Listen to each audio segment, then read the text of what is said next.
talking all about health this Tuesday morning. Dr. Todd Munsey is here joining us in the Martha Washington Inn and Spa. Beautiful location, huh? Absolutely. I love it. The history behind this place is incredible. It's a beautiful place to be. It really is incredible. You've been such a trooper coming to us wherever we go on our little road trip. And so today, though, it's really important, you know, when we think about the summer and going throughout the year and everything like that, I think when a lot of people think about the beautiful weather outside and everything like that, they want to be more healthy.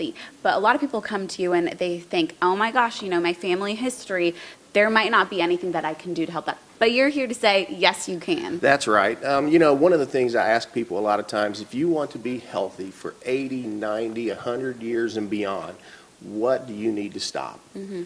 And they go, I don't know. And I tell them the first thing you got to do, stop blaming your genes. Don't blame your genes. Your genetic makeup is not what caused this. Does it play a role? Absolutely. But through the study of epigenetics, what we have found is that it's lifestyle influences that affect the genes. And so tell me a little bit more, expand on that a little bit more about the lifestyle influences. All right. Well, through epigenetics, which means around the genes, it showed us that, you know, our lifestyle choices, whether good or bad, mm-hmm. turns on a genetic trait, either good or bad. It can turn it on and off like a light switch.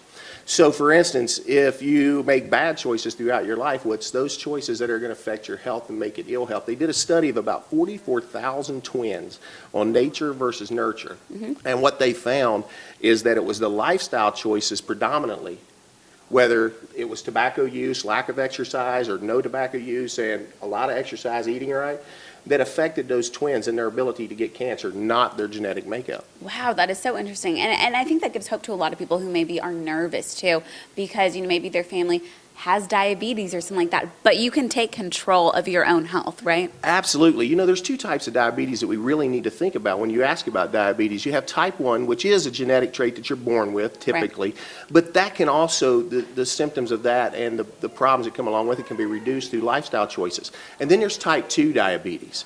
Type 2 diabetes is the one we see most common in this area, and people come in with the excuse, well, it's in my genetics, so I don't have to eat right, I don't have to do it. It's always something, but there's no more excuses. You can make lifestyle choices and need to start making those lifestyle choices so that you can change the course of your history and your family's history. Don't make this a lifetime problem for you and them. Right, exactly. Take health into your own hands is kind of what you're saying and Absolutely. What you preach to your patients. Absolutely. You need to start making the healthier choices that are going to help you and your family, and it's simple. Mm-hmm. You know, in our office we go through the 3 life-changing principles, and the number 1 life-changing principle that we can give people is change is easy. Mm-hmm. It's the thinking about change that's the hard part. We spend our lifetime going, well, I should, instead of I could, and I can. Mm-hmm. And then really put those actions right. to back it up, right? That's right. You got to make the choices today to affect the outcome of tomorrow. Right. Well, and I think it's great too, because if you kind of take your health into your own hands, you can really set such a great example for the rest of your family as well. Absolutely, you can. And if you set the example for your family, you promote good health throughout the generations and make changes. You know, we also, when we bring people into our office, we make them understand that there's a balance to this as well. Not only do you have to eat healthy, you need to exercise. You also need to have proper nerve flow coming from your brain to the rest of your body. That vital communication between that systems that are inside of you is what promotes typically good health. Mm-hmm. Along with those good choices, you can live a healthy lifestyle 80, 90, and 100 years and beyond. No, that's wonderful. And what's great too about your guys' practice is that your patients can come in, people can come in maybe the first time, and they're really nervous about talking about this, but you're here to help them out. Absolutely. We have processes in place that we can talk to people and show them ways that can help them make the choices themselves, mm-hmm. and give them options in how they want to go about their health care.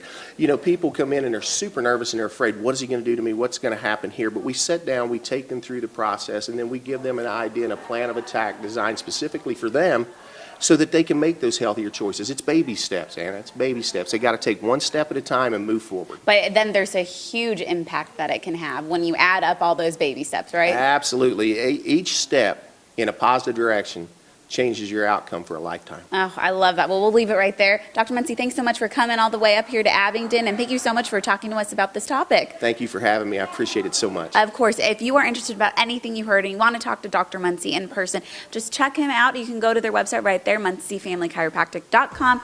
Dr. Munsey, thanks again for joining us. Thank you. I appreciate it.